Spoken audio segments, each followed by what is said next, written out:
세계경제신문 2021년 1월 29일 금요일 실적과 배당 관련한 소식입니다. 삼성전자 주당 1932원 역대급 배당 쏜다. 새 주주 환원책. 삼성전자가 올해부터 2023년까지 정규 배당 규모를 연간 9조 8천억 원으로 기존보다 2천억 원 상향한다. 또 자녀 재원을 활용한 특별 배당금을 더해 보통주 기준 한 주당 1932원의 배당금을 지급한다. 삼성전자는 28일 이사회를 열고 이 같은 내용을 골자로 한 2021년에서 23년 새 주주 환원 정책과 2020년 결산 배당을 확정 발표했다. 삼성전자는 기존 결산 배당금은 보통주 기준 주당 354원이지만 자녀 재원을 활용한 특별 배당금 성격으로 1,578원을 더해 주당 1,932원을 지급한다. 우선주는 기존 결산 배당금 355원에 특별 배당금 1,578원을 더해 주당 1,933원을 받게 된다. 이번 특별 배당을 포함한 배당금 총액은 13조 1,243억 원이다. 보통주 시가 배당률은 2.6%, 우선주 시가 배당률은 2.7%이다. 아울러 올해부터 3년간 연간 배당 규모를 기존 9조 6천억 원에서 9조 8천억 원으로 늘린다. 정규 배당을 한 뒤 3년간 잉여 현금 흐름 50% 내에서 자녀 대원이 발생하면 이를 추가로 환원하는 정책도 유지하기로 했다. 올해부터는 의미 있는 규모의 잔여 재원이 발생하면 이 중 일부를 조기 환원하는 것을 적극적으로 검토한다고 삼성전자는 설명했다. 애플 매출 1,000억 불 돌파, 테슬라 1,000연간 흑자. 미국 대표 테크 기업 애플과 페이스북이 지난해 4분기 사상 최대 매출을 올렸다. 전기 자동차 업체 테슬라는 창립 이래 처음으로 연간 흑자를 달성했다. 신종 코로나 바이러스 감염증 여파로 지난해 미국인 940만 명이 일자리를 잃은 데 전례 없는 경제 충격이 전역을 휩쓸었는데도 이들 기업은 위기를 기회로 삼아 승승장구했다는 분석이다. 애플은 작년 4분기 1,114억 달러, 약 124조 7천억 원의 매출을 거뒀다고 27일 발표했다. 전년 같은 기간보다 21% 증가한 규모이다.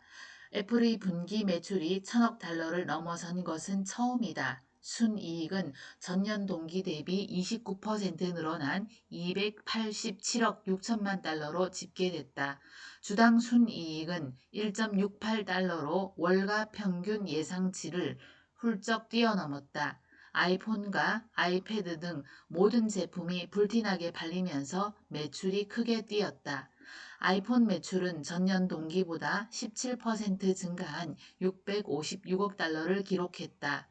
전체 매출에서 차지한 비중은 59%로 사상 최대였다. 3년 만에 디자인이 확 바뀌어 나온 아이폰 12가 효자 노릇을 했다. 애플이 처음 출시한 5세대 이동통신 아이폰으로 5G망이 구축된 중국에서 특히 인기를 끌었다. 코로나19 확산 이후 재택근무와 원격 수업이 확대되면서 다른 제품들의 매출도 급증했다. 데스크톱, 노트북 제품군인 맥 라인업은 21%, 태블릿 PC, 아이패드는 41% 매출이 늘어났다. 페이스북은 작년 4분기 매출 280억 7천만 달러, 순이익 112억 2천만 달러를 올렸다. 전년 동기 대비 각각 33%, 50% 이상 증가한 규모이다. 애플과 마찬가지로 코로나19 사태의 반사이익을 누렸다는 평가이다. 하웨이의 몰락, 세계 스마트폰 출하량 1위에서 6위로. 한때 애플과 삼성을 제치고 세계 스마트폰 출하량 1위에 올랐던 중국 통신 장비 업체 하웨이가 세계 6위로 추락했다고 CNBC가 28일 보도했다. 미국의 제재로 스마트폰 출하량이 급감한 것이다. CNBC에 따르면 지난해 4분기 10월에서 12월 하웨이의 세계 스마트폰 출하량은 3,300만 대로 집계됐다. 전년 동기 대비 41% 줄었다. 시장조사 업체 카운트포인트 리서치에 따르면 하웨이의 시장 점유율은 8%로 조사됐다. 이로써 글로벌 스마트폰 제조사 가운데 6위가 되었다. 시장조사 업체 캐널리스에 따르면 하웨이가 최근 6년 새 5위 밖으로 순위가 밀린 것은 이번이 처음이다. 엠버리우 캐널리스 애널리스트는 미국의 제재로 인해 하웨이는 대부분의 시장에서 급격히 후퇴했다고 말했다. 하웨이는 지난해 2분기 5,580만 대의 스마트폰을 출하해 처음으로 세계 1위를 차지했다. 당시 5,370만 대를 출하한 삼성전자는 2위였다. 2020년 전체 기준 하웨이 출하량 순위는 세계 3위로 조사됐다. 하지만 슈퍼사이클 대호황을 맞은 애플의 공세가 거세다. 애플은 지난해 4분기에 사상 최대인 9,010만 대의 스마트폰을 출하했다. 중국에서도 최대 매출을 거두었다. 미국의 제재는 하웨이 발목을 잡는 최대 걸림돌로 지목된다. 미국은 2019년 하웨이를 블랙리스트에 올리고 미국 기업의 핵심 부품과 소프트웨어가 하웨이에 흘러들어가지 못하도록 막았다. 구글의 스마트폰 운영체제인 안드로이드까지 차단돼 하웨이는 직격탄을 맞았다. 지난해 5월 미국은 하웨이와 대만 파운드리 업체 TSMC의 거래를 막았다. 반도체 생산 시설이 없는 하웨이가 TSMC에 5세대 스마트폰용 반도체 등의 생산을 맡기는 것을 막기 위해서였다. LG전자 올해 전자투표제 도입한다. 배당도 늘리기로. LG전자가 올해 3월 주총부터 전자투표제를 도입한다고 28일 발표했다. 최근 신종 코로나 바이러스 감염증 등으로 비대면 온라인 주총회에 대한 주주들의 요구가 늘어난 것을 고려했다. 지난해보다 배당도 늘리기로 했다. LG전자는 이날 이사회를 열고 전자투표제 도입, 현물 현금 배당, 재무제표 및 영업보고서 승인 등을 결의했다고 공시했다. 이사회에서는 보통주와 우선주에 대해 한 주당 각각 1,200원, 1,250원의 현금 배당을 하기로 결정했다. 지난해 배당금 각각 750원, 800원보다 늘었다. 작년 LG전자 호실적에 따라 배당도 늘리기로 했다고 회사 측은 설명했다. 이번 배당금은 올해 3월 예정된 주주총회의 승인을 거쳐 확정된다. LG전자의 지난해 연결 기준 매출은 63조 2,620억 원, 영업이익은 3조 1,950억 원이다. 전년 대비 매출과 영업이익이 1.5%, 31.1% 증가했다.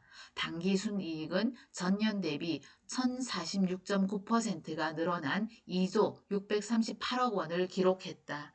LG전자는 오는 29일 사업본부별 실적을 발표한다. 현대모비스 작년 영업이익 전년비 22.4% 급감, 코로나 여파. 현대모비스의 지난해 매출과 영업이익이 신종 코로나 바이러스 감염증 여파로 감소를 면치 못했다. 현대모비스는 지난해 연간 기준 매출과 영업이익이 전년 대비 각각 3.7%, 22.4% 감소한 36조 6,265억 원, 1조 8,303억 원을 기록했다고 28일 공시했다. 다만 전동화 부품 위주의 실적 개선이 이어지며 지난해 4분기에는 매출과 영업이익이 증가세를 나타냈다. 지난해 4분기 매출은 10조 6,764억 원, 영업이익은 7,023억 원으로 전년 동기 대비 각각 2.6%, 10.7% 늘었다. 4분기 실적 개선에 대해 현대모비스는 비상경영에 따른 비용 절감과 친환경차 생산 증가가 영향을 미쳤다고 설명했다. 현대모비스는 지난해 4분기 주력 사업인 모듈과 핵심 부품 제조 분야에서 매출이 4% 증가한 8조 8,015억 원을 기록했다. 영업이익도 88% 급증한 3,045억 원으로 집계됐다. 전동화 사업 부분의 성장도 눈에 띈다. 현대모비스의 전동화 부품 매출은 지난해 3분기 처음으로 1조 원을 넘어섰다. 4분기에도 46.5% 늘어난 1조 2,569억 원을 달성했다. 전동화 사업 부문은 전기차 전용 플랫폼 eGMP의 PE 모듈과 배터리 시스템 등 주요 부품을 공급할 예정이어서 앞으로도 지속적인 성장세가 예상된다. 현대모비스 관계자는 올해에도 수익성 향상에 더욱 만전을 기하는 동시에 불확실성, 대내외 경영 환경에 대한 위기관리와 대응력을 강화하고 미래를 위한 투자와 글로벌 협업도 확대해 나갈 것이라고 설명했다. 삼성 SDS 작년 영업이익 8,716억, 전년비 12% 줄어. 삼성 SDS는 지난해 매출액이 11조 174억 원, 영업이익은 8,716억 원으로 집계됐다고 28일 밝혔다. 전년 대비 매출액은 2.8% 증가했고 영업이익은 12% 줄었다. 지난해 4분기 매출액은 전년 동기 대비 9.5% 증가한 3조 465억 원, 영업이익은 13% 감소한 2,838억 원을 기록했다. 사업 분야별로 보면 IT 서비스 사업 매출액은 클라우드 전환, 차세대 ERP 시스템 구축, 협업, 업무 자동화 솔루션 도입 등 대외 사업 확대에 따라 직전 분기 대비 3% 증가한 1조 3,743억 원을 기록했다. 물류 PBO 사업 매출액은 항공, 해상, 물류 운임 상승, 연말 성수기 물동량 증가 등에 따라 전 분기 대비 2.4% 증가한 1조 6,723억 원을 기록했다. 삼성 SDS 관계자는 올해도 불확실한 경영 환경이 지속될 전망이지만 포스트 코로나에 대응하기 위한 기업과 기관들의 IT 투자가 회복되고 디지털 전환이 가속화될 것으로 예상하고 있다고 말했다. 삼성 SDS는 IT 서비스 분야에서 디지털 전환, DT, 수준 진단 컨설팅, 차세대 ERP, SCM 등 경영 시스템 구축 운영, 클라우드 전환, 스마트 팩토리 구축, 협업 및 업무 자동화 솔루션 등을 중심으로 사업을 확대할 계획이다. 물류 분야에서는 하이테크, 부품, 유통, 이커머스 산업을 중심으로 사업을 확대하고 블록체인 기반 유통 이력 관리 서비스 사업 등도 적극 추진할 방침이다. 또 관치금융 이번엔 은행 배당 제한. 금융위원회가 은행 지주회사와 은행들의 배당 성향을 20% 밑으로 낮추라고 권고했다. 배당 성향은 당기 순이익에서 총 배당금이 차지하는 비율로 배당 성향을 낮추면 주주 배당금이 줄어들게 된다. 지난해 4대 은행 지주의 배당 성향은 25에서 27% 정도였다. 금융위 권고가 받아들여지면 4대 금융지주의 배당금은 지난해보다 6,500억 원 줄어들 것으로 추정된다. 금융위는 코로나19 대응을 위해 은행 지주와 지주회사가 없는 은행들의 배상 성향은 오는 6월 말까지 20% 이내로 유지하도록 하는 자본관리 권고안을 의결했다고 28일 밝혔다. 금융위가 구체적인 수치를 제시하며 배당 자제를 권고한 것은 이번이 처음이다. 금융위 관계자는 코로나19 피해에 따른 손실 흡수 능력을 충분히 갖출 수 있게 자사주 매입을 포함한 중간 배당을 한시적으로 제한하기로 했다고 말했다. 정치권이 은행권의 이익공유제를 압박하는 가운데 정책 당국이 주주 몫을 줄이고 현금을 쌓아두라고 하는 것이어서 상당한 논란이 예상된다. 금융위 공고는 은행의 스트레스 테스트 재무 건전성 평가를 토대로 이루어졌다. 1997년 외환위기보다 가혹한 경제적 충격이 닥치고 장기 침체로 빠져드는 일자형 시나리오에서 상당수 은행이 배당 제한 기준을 통과하지 못했다는 게 금융위의 분석이다. 금융위 관계자는 코로나19가 장기화했을 때 일부 은행의 자본 여력이 충분하지 않을 수 있어 당분간 보수적인 자본 관리가 필요하다고 설명했다. 코스피 3000 시대가 열렸지만 은행주는 여전히 소외주 신세를 벗어나지 못하고 있다.